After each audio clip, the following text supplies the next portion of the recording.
You made them all nervous. I'm Gemma, I've been in 12 years. I'm 30 the last week, I just turned 30 and I've been from 16. So I can tell you anything from a long-term perspective what it's like to be in prison. My personal experience in prison has actually been really positive. If I come in, I couldn't say the member of staff I didn't like. I wouldn't mind, no sugar. I couldn't say that a member of staff that had come across who'd been particularly aggressive, particularly horrible. I feel as if the atmosphere here is quite relaxed. I feel as if you treat people the way you are treated, you'll go on a right in prison. But obviously I've been in quite a long time. I was a gym fanatic. You get a lot of things in here. You can use a gym 4 times a week. A lot of gym.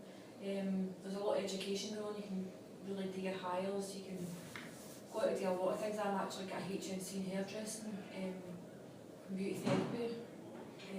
So I plan to do that. I'm in June, so I plan to do that as a career when I get out. But obviously, I've been out in houses now in nearly a year, just outside, just out there. I'm getting married on the 9th of April. I met my man actually through renting. He actually just wrote to me one day and said, listen, I've heard about you in the news, I hope you're alright, you're the same age as me. That was 8 years ago. So we've been really good friends, really close, but it's only been the last 3 years we get engaged and we're getting married and out of a baby. So you could say throughout this it's not been, there's light at the end of the tunnel. Started to have horrible experiences and ended up one of the best, as in being pregnant. Prison gives you a lot of opportunities to meet people, to talk to people. It's made me feel as if I want to be a motivational speaker. I'd like to stand up in front of everybody and care myself. I know what it's like. Came to a mother who was an alcoholic, my dad who was a gun runner. So it's not like I can talk from any perspective to anybody. I feel as if I could walk into a room where like anybody from a millionaire to somebody who's got nothing. I can talk to them. I feel as if prisons give me a lot of confidence in social situations. I don't think there's anybody I couldn't face now, because you face everybody in there from day to day. Every mental health issue to just normal people. Nobody in prison's bad, please believe me. I don't think there's anybody that I've come across in prison I could say was just horrible, they're just evil. I think everybody's got an issue. It all stems from somewhere. People have been sexually abused, mentally tortured. Everything's no black and white, and prison's a lot of grey. And I feel as if the staff, don't know if you agree with me, they accommodate people's needs. I wouldn't say they would like maybe shun somebody for mental health. I think they actually get a lot of leeway. Not in a bad way. They get as if they'll get away with it. Some staff will be like, if you're shouting at me, but if I shouted because I'm not shouting, it'd be a big deal. They'd be like, oh Jim, what's wrong with you? You're normally dead pleasant, but if somebody's always ranting and raving, they'll be like, right, I mean, a wee go now. It's not like they're like, right, report. They're quick to kind of assess the situation and go, hey, this person's got mental health, it's not their fault. They're not wanting to be particularly aggressive that day. But people who have come in here with children, it must be extremely hard to be separated from a baby, a child, and even a bit of family. I've got 3 brothers and sisters, I'm the eldest of 4, and watched them all grow up in boys in prison. Do you know what I mean? It's been hard. My dad died in here as well when I was 7 years ago. So you go through a lot of heartache in here, but I would say that the staff were really nice. They gave me 6 weeks off work. We were like, take as much time as you need, Jim, we don't have to get back to work. So you don't work on it. And I work on it. I'd say that if there's any questions, no matter how deep or personal, I'm open. I'm an open book for anybody if you want to ask my question. I'll tell you the truth, even though if you stone me, I'll tell you the truth. I would insist on it. Even if it's no good, I'll tell you the truth. I would insist So on if you it. ask me a question, you can find a way. Was it especially hard coming in at such a young age? Because Really hard. Yeah. I actually came in with my mother, believe it or not. Really? I get the same charge as my mum, I get 10 year out 12 here. But we're split up. I was the YOs, that was horrendous. I was bullied in the YOs because for a start I was gay. So it was like, somebody wrote me a letter and started off with, do you think you're better than me? You think all that crap.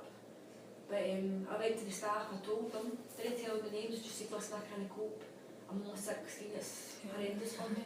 They gave me visits to a different block from my mum. They gave me that once a month, so that was really good. And then they moved me out the YOs when I was 19. I got a special dispensation because I was far too mature. that so there were things put in place, do you know what I mean? For me at that time, but it was especially hard, it was heartbreaking at 16. I couldn't even imagine it, like, I don't associate with Gemma then, you know what I mean? It's totally, A different person. I've got post-traumatic stress disorder, so I've got a way I can detach with things really easy. I think that's because of what I've went through. It's easy for me to go, oh, never happened. Do you know what I mean? But that's, it was really hard, it wasn't nice. I think you guys are mostly sort of 17, yeah? Yeah. So, can you even imagine where you're going to be when you're 30? No. Is it really good one? Try and imagine where you'll be when you're 30 and then... Because you've got a contact with a beauty therapist. So Gemma's been here a very long time. And we'll be, shouldn't be too much longer. June. Yep. My parole's in June, which I think would be guaranteed I got my parole, never told the end, never.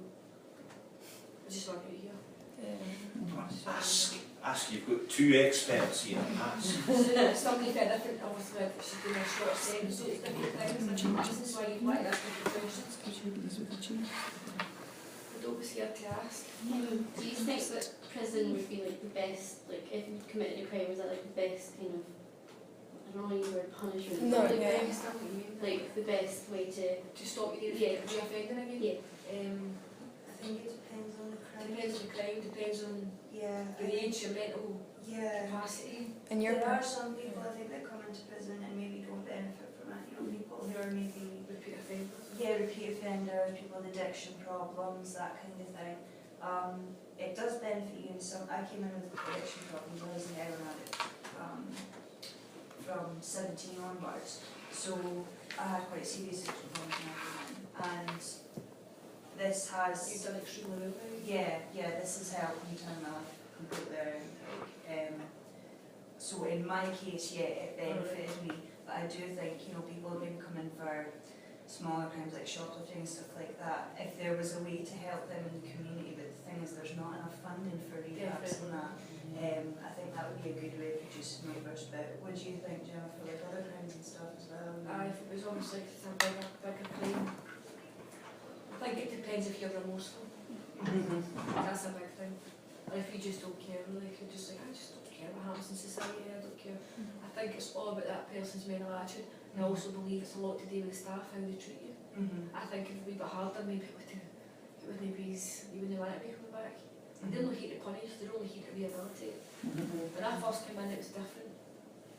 But now it's more about getting to know that person, getting to know why you offend them. There should be more counselling, I think.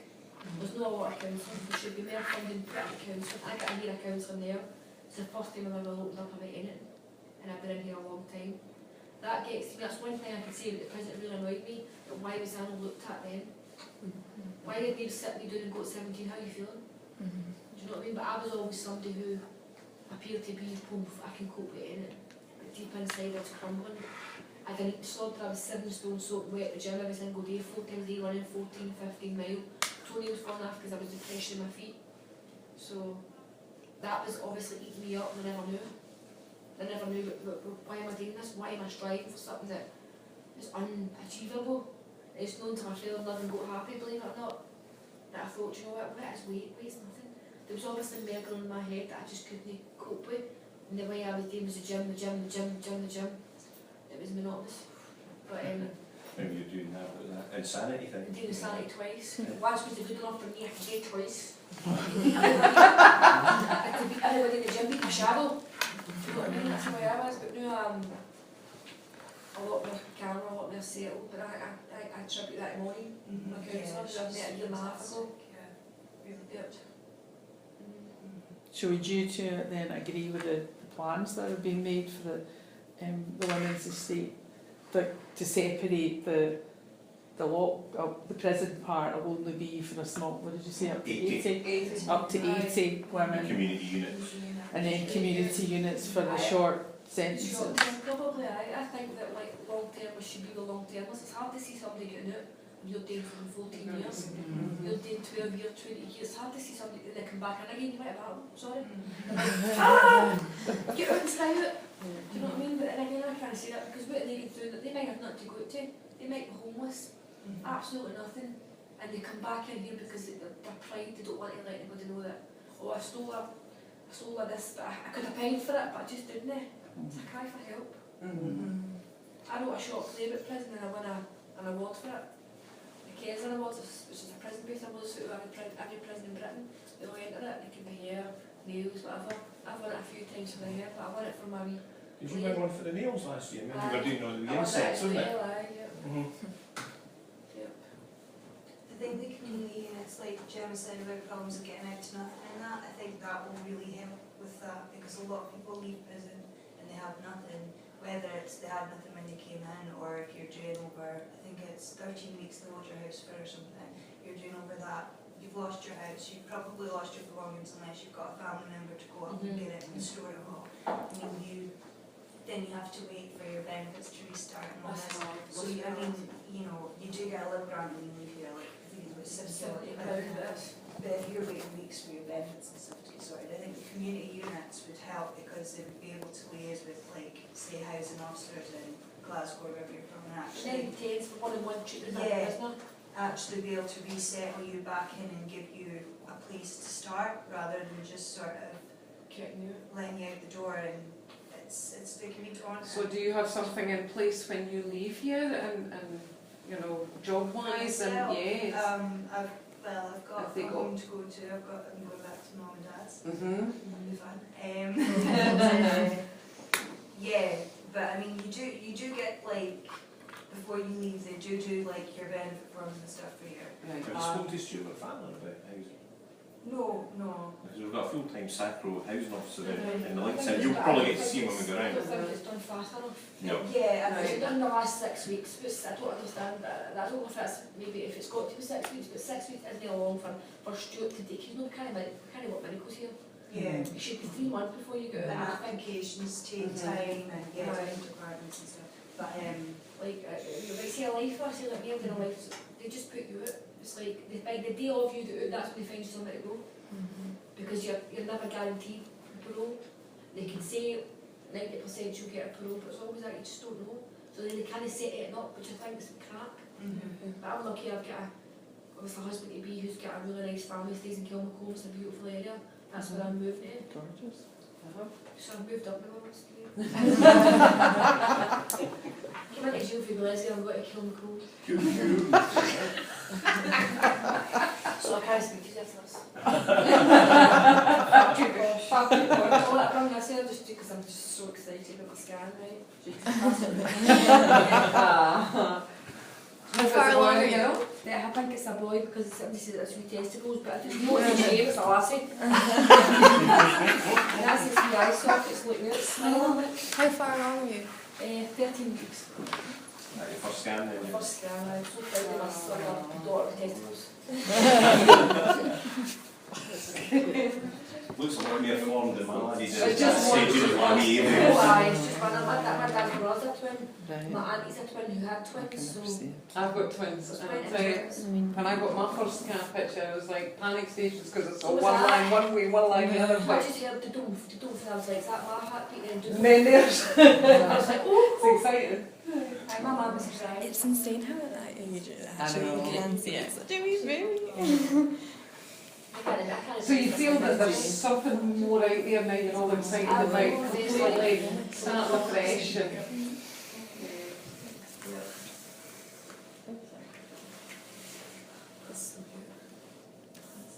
It's so cute, like I come in here obviously just young myself, like not much of a life to look forward to, now I'm gonna be a life inside me, something to look forward to, you know what I mean, it's a good ending. I'm thinking about writing a book about my experiences, just my whole life experiences. But obviously my life, my background, where I came from, it's happened during prison time obviously, and then leaving prison, be a present. A future. a future, yeah. Have you found it like weird the fact that it is a women's prison and you're just constantly around women and obviously Aye. more emotional? Some women are mad. It's been difficult. Well, do you know what, I was never institutionalised, I was always somebody who kept a personality, always quite a bright person, always making jokes, always laughing. Now, I didn't make this, oh, I'm in prison, I should be totally felt sorry for it, it's a shame. At the end of the night, something happened for me today, something for somebody to be in here. Yeah. Whether I know you, it was my ma, I'll tell you a story, my ma went to stab somebody, I took the blame, she got 12 years, she got 10 years anyway and I got 12 years. But I could always hate her, but I love her. She's my best pal. But it was hard to accept that fact that if it was me now, then I'm a mother, that would never happen, I just do not say it was me. Yeah. And again, I could never know what's going on in her head. She was an alcoholic, she drug abused drugs. She was 1 of 10. It was first up best dressed in that house. Do you know what I mean? As in, they took it in the war, so I can't hold her against, I love her to death. I'm very close to her now, but there's boundaries now. Like I always say, no, I'm not doing that, I don't want to be here or whatever. And she respects that now. That's good. I'm a Christian, so I go to Sunday, church on Sunday, every single Sunday, and I go to Christian groups when I'm outside my home lives. My man's a Christian, his dad's a Christian, his mum's a Christian. I believe that helps. I don't worry now, I just pray it out. Try and not worry about things, because we all make plans and God laughs. Because that's just not what's happening. Was it in here that you turned to religion, or were you religious I beforehand? would say probably I was a Catholic, born and raised a Catholic. To me it doesn't matter what it is Allah or Buddha, whatever. I imagine like there's one big umbrella and all the different colours of every nationality and God's holding that umbrella. So whatever way you see will come to you. So whether you're Chinese, white, Italian, doesn't matter. I love universal now. Yeah. But in here I've learned to love and be loved, which was hard for me to be loved. But my man's a great guy. He's changed my life in many ways that I can thank him for. Do you know what I mean? So through a letter this happened. Amazing. I know it is. It's nice. That's why I want to write a book. Right, any last questions? We'll need to get in for the route moving. Oh, sorry. For either of the girls, feel free. I was just wanting to ask you, did you go through the addiction education programme in here? The addiction program. Yeah. Yeah.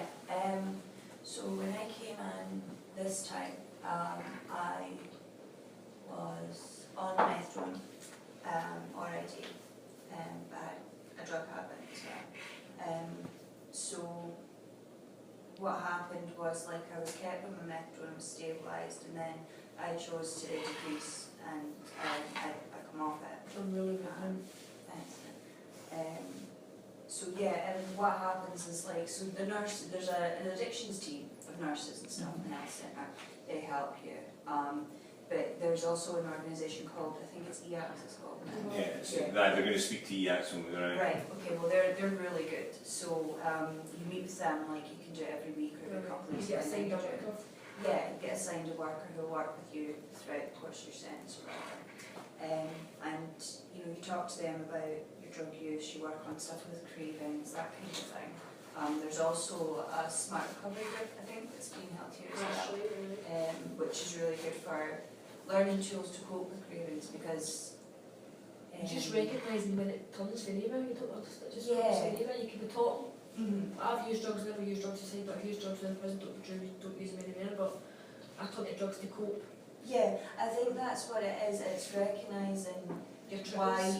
why you use drugs and what you're running from or whatever. Dealing with the issue that sort of turns you that way, and then learning how to cope with cravings and stuff. Yeah, and I'd say learning- the organisations are good at it. yeah. How long have you been off drugs, can I ask? Well, been off heroin since I came in, Right. and methadone since 8 March. So about 7 months. She's done amazing. It's Well, it's very not easy. Thank you. Yeah. And the vast majority of people who come in with a methadone script go out with one as well. Mhm. So actually choosing to reduce and coming off it is a great It's achievement an amazing achievement. because it's addictive.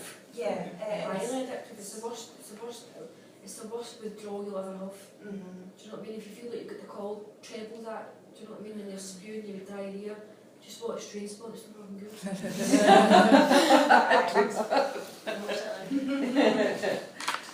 Right, well, if that's it, Joe, thanks ever so much for doing this. Thank You both just got it dropped on you. Best of luck with the baby Thank and the you very much, wedding. guys. Thank you Yeah. very much. Thank you, Austin. See you later, mate. Yeah, nice to meet you. Bye. Bye. That's what I would do. So then, you weren't expecting that, eh? Nope.